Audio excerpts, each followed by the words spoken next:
नमस्कार साथियों, सरदार पटेल इंस्टीट्यूट के ऑनलाइन चैनल पे आपका बहुत बहुत स्वागत है। जैसा कि आपको पता होगा, हमारी रोज़ की करंट अफेयर्स की सीरीज़ चलती है और आज है 29 जुलाई। हम 29 जुलाई के करंट अफेयर्स आज डिस्कस करने वाले हैं। 28 जुलाई के करंट अफेयर्स इसलिए नहीं डिस्कस हो पाए थे क्योंकि कल कोई टेक्निकल ग्लिच की वजह से हम कल का करंट अफेयर्स नहीं पोस्ट कर पाए। तो चलिए 29 जुलाई के करंट अफेयर्स देख लेते हैं। तो सबसे पहले आपको याद रखना है 29 जुलाई को इंटरनेशनल टाइगर्स डे सेलिब्रेट होता है। तो बात आपको क्या याद रखनी है कि अंतर्राष्ट्रीय बाघ दिवस कब मनाया जाता है? 29 जुलाई को। तो चलिए स्टार्ट करते हैं क्वेश्चन नंबर फर्स्ट से। क्वेश्चन नंबर फर्स्ट हमारा कह रहा है मेरी माटी, ठीक है, मेरी माटी मेरा देश अभियान किस मंत्रालय की एक पहल है? पंचायती राज मंत्रालय, ग्रामीण विकास मंत्रालय, खान मंत्रालय, स्वास्थ्य एवं परिवार कल्याण मंत्रालय। तो इसका जो सही उत्तर हो जाएगा वो हमारा हो जाएगा ग्रामीण विकास मंत्रालय। मिनिस्ट्री ऑफ रूरल डेवलपमेंट जो है वो उन्होंने एक अभियान चलाया है, मेरी माटी मेरा देश अभियान। ठीक है, अब देखिए, अब क्वेश्चन नंबर सेकंड, इसका आंसर क्या था? ग्रामीण विकास मंत्रालय। चलिए स्टार्ट करते हैं क्वेश्चन नंबर 2।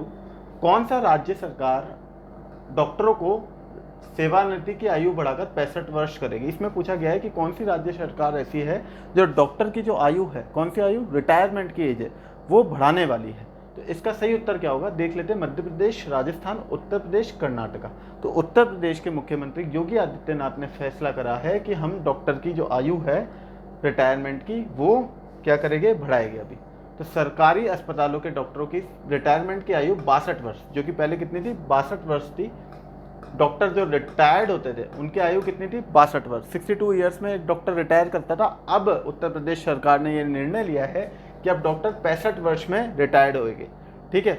और उनकी कमी को पूरा करने के लिए पुण्य निर्योजित करने के नियमों को भी शिथिल और आकर्षक बनाया जाएगा। कहने का मतलब यह है कि रिटायरमेंट की एज भी एक तो बढ़ाई जाएगी, उनकी एजुकेशन के लिए वो प्रोबेशन पीरियड में भी पीजी कोर्सेज कर सकते हैं, ठीक है। ये सारी बातें मुख्यमंत्री आदित्यनाथ योगी ने कहा कि अभी विशेषज्ञ डॉक्टरों की कमी दूर करने के लिए सीधी भर्ती और एमबीबीएस डॉक्टरों को विशेष प्रशिक्षण दिया जा रहा है, मगर भविष्य की दृष्टिकोण अन्य विकल्पों पर भी गंभीरता से विचार किया जाएगा। यानी योगी आदित्य ने कहा है कि एक तो हम क्या करेंगे, उनकी अच्छी ट्रेनिंग करवाएंगे और ट्रेनिंग के बाद उनकी जो मतलब और भी ऑप्शन है उस पर भी सोच विचार किया जा रहा है डॉक्टर्स का स्टैंडर्ड बढ़ाने के लिए, ठीक है। नाउ चलिए नेक्स्ट क्वेश्चन देखते हैं। क्वेश्चन नंबर नेक्स्ट, कहाँ के बायकुला रेलवे स्टेशन को यूनेस्को को सांस्कृतिक विरासत पुरस्कार मिला है?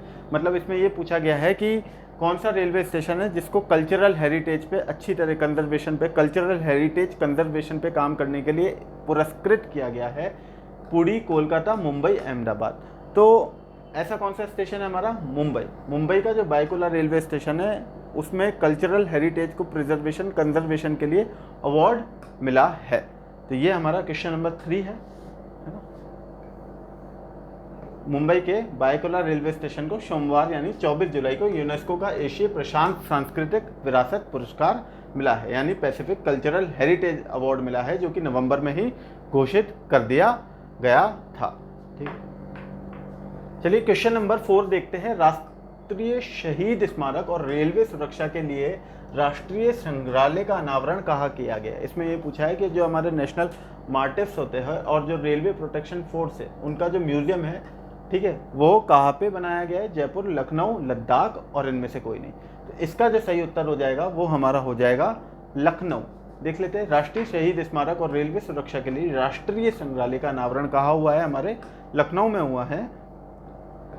रेलवे सुरक्षा बल के महानिदेशक जो डायरेक्टर जनरल होते हैं रेलवे सुरक्षा बल के, संजय चंद्र, ठीक है, ने जगजीवन आरपीएफ अकादमी लखनऊ उत्तर प्रदेश में हाल ही में निर्मित राष्ट्रीय शहीद स्मारक और रेलवे के लिए राष्ट्रीय संग्रहालय का अनावरण किया है।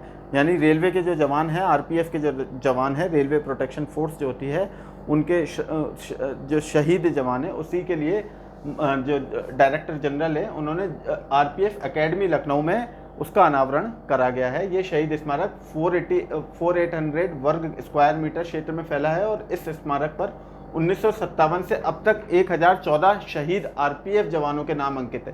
कहने का मतलब ये है कि ये उन जवानों को ट्रिब्यूट देने के लिए है जो आरपीएफ के जवान हैं, जो कि 1957 से अभी तक शहीद हो चुके हैं, जिनकी संख्या कितनी है 1014, और उनको श्रद्धांजलि इसमें दी गई है। ठीक, चलिए नेक्स्ट क्वेश्चन की तरफ मूव करते हैं। क्वेश्चन नंबर 5, किस देश की संसद में न्यायपालिका के अधिकार छीनने वाला बिल पास किया गया है? इसमें पूछा है कि कौन सा ऐसा देश है जिसमें न्यायपालिका के अधिकार को छीनने के लिए बिल पास किया गया है? चीन, फ्रांस, इजराइल, पाकिस्तान। तो इसका जो राइट आंसर हो जाएगा वो हमारा हो जाएगा इजराइल। चलिए नेक्स्ट क्वेश्चन देखते हैं, इसका राइट आंसर इजराइल। ठीक है, नेक्स्ट क्वेश्चन है 83वें शतरंज ग्रैंड मास्टर कौन बने हैं? आदित्य सामंत, आदित्य मित्तल, प्रणव आनंद और वी प्रणव वी। तो इसका राइट आंसर है हमारा आदित्य सामंत। आदित्य सामंत क्या है? हमारे 83वें शतरंज के ग्रैंड मास्टर अभी अभी बने गए हैं। तो चलिए बात करते हैं अब क्वेश्चन नंबर 7 पे। देखिए इसका आंसर क्या है?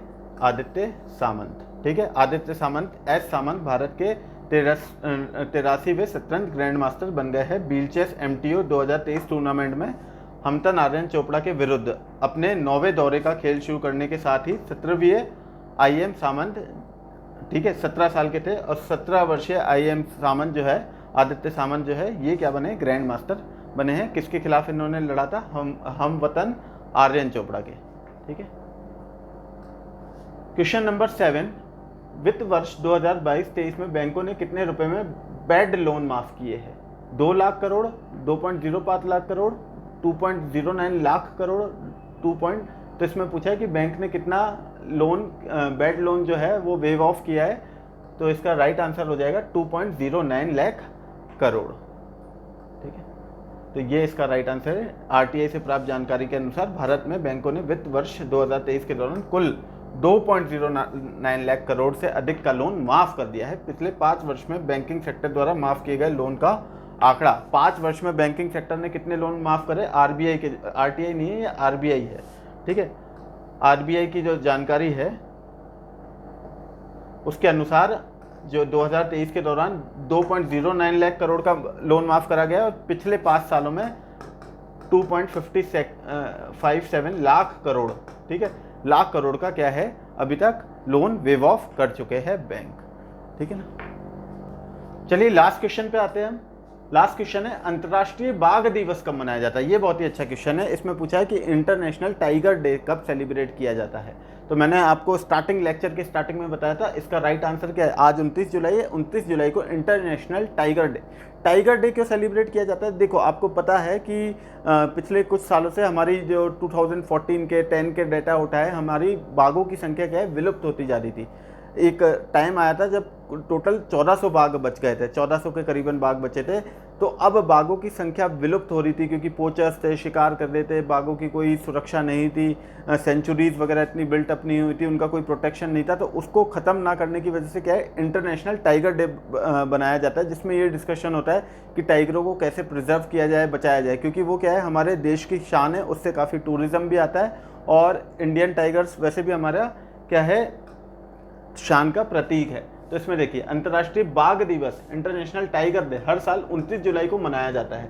वैश्विक स्तर पर बाघों के संरक्षण, मतलब इंटरनेशनल लेवल पे जो बाघों का संरक्षण, प्रिजर्वेशन जो होगी, उनकी लुप्त प्राय, उनकी जो जातियां लुप्त हो रही प्रजाति को बचाने के लिए जागरूकता फैलाने, यानी कि लोगों में ये अवेयरनेस जगाई जाए कि हम टाइगर को कैसे बचाएं, उसके लिए ये 29 जुलाई का दिन मनाया जाता है। दिवस को मनाने का मुख्य उद्देश्य है। तो मुख्य उद्देश्य क्या है कि एक तो विश्व स्तर पे जो बाघों का, टाइगर का जो संरक्षण करना है, हमें प्रिजर्वेशन करना है, उनकी जो लुप्त हो रही प्रजाति है उसको बचाना है, क्योंकि टाइगर लुप्त हो जाएगी डायनासोर की तरह तो कभी बचेगी नहीं। तो हमें उनको बचाने के लिए एक दिवस बनाया जाता है 29 जुलाई को, इंटरनेशनल टाइगर डे। इसका लक्ष्य बाघों के प्राकृतिक आवासों की रक्षा के लिए, मतलब जहाँ पे भी जो लिविंग हैबिटेट है टाइगर्स का, उनकी रक्षा करने के लिए क्या इन्वायरमेंटल प्रोटेक्शन एक्ट है, वाइल्ड लाइफ एक्ट है, हमें उनको बढ़ावा देना है, और बाघ संरक्षण के मुद्दों के लिए जन जागरूकता और समर्थन बढ़ाना है, लोगों में एक जागरूकता फैलानी है, समर्थन बढ़ाना है। इस दिन का उद्देश्य क्या है मेन, इस खास दिन पूरी दुनिया में बाघों की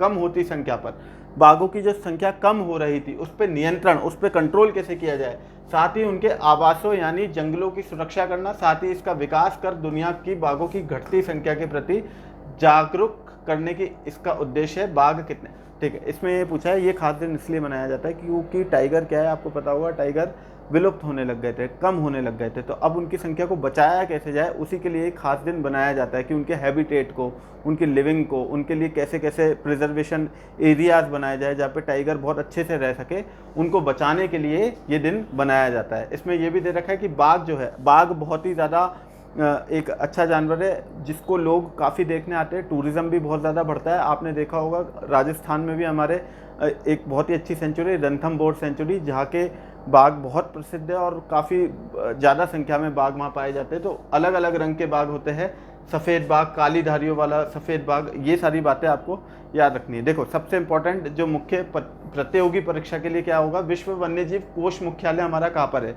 जो वर्ल्ड वाइल्ड लाइफ फंड जो आपका हेडक्वार्टर्स है वो कहाँ पर है, ग्लैंड स्विट्जरलैंड में है। विश्व वन्यजीव कोष की स्थापना कब हुई, 29 अप्रैल 1961 को, और विश्व वन्यजीव कोष के महान निर्देशक कौन है, मार्को लैम्बर्टिनी।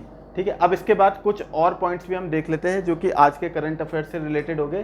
तो यहाँ हम देखेंगे, ये देखिए कुछ पॉइंट्स मैं बता रहा हूँ आपको, ये देखिए इसमें आपको केवल कुछ लाइन याद रखनी है आज के करंट अफेयर से रिलेटेड। क्वेश्चंस तो हमने कर ही लिए, कुछ और भी बातें। OpenAI and Sam Altman launch world crypto project. ठीक है, आपको याद रखना है कि ओपन एआई ने और सैम अल्टमैन ने एक वर्ल्ड क्रिप्टो प्रोजेक्ट लॉन्च करा है। बॉम्बे हाई कोर्ट ने क्या करा है, गोवा गवर्नमेंट को क्या किए, डायरेक्शन दिए महादेल सेंचुरी एज टाइगर रिजर्व। मतलब कहने का मतलब ये है, जो गोवा में बॉम्बे हाई कोर्ट ने गोवा में जो महादेल सेंचुरी थी उसको टाइगर रिजर्व बनाने के आदेश दिए हैं। फिर क्या बात आती है हमारी, इंडिया एआई एंड मेटा।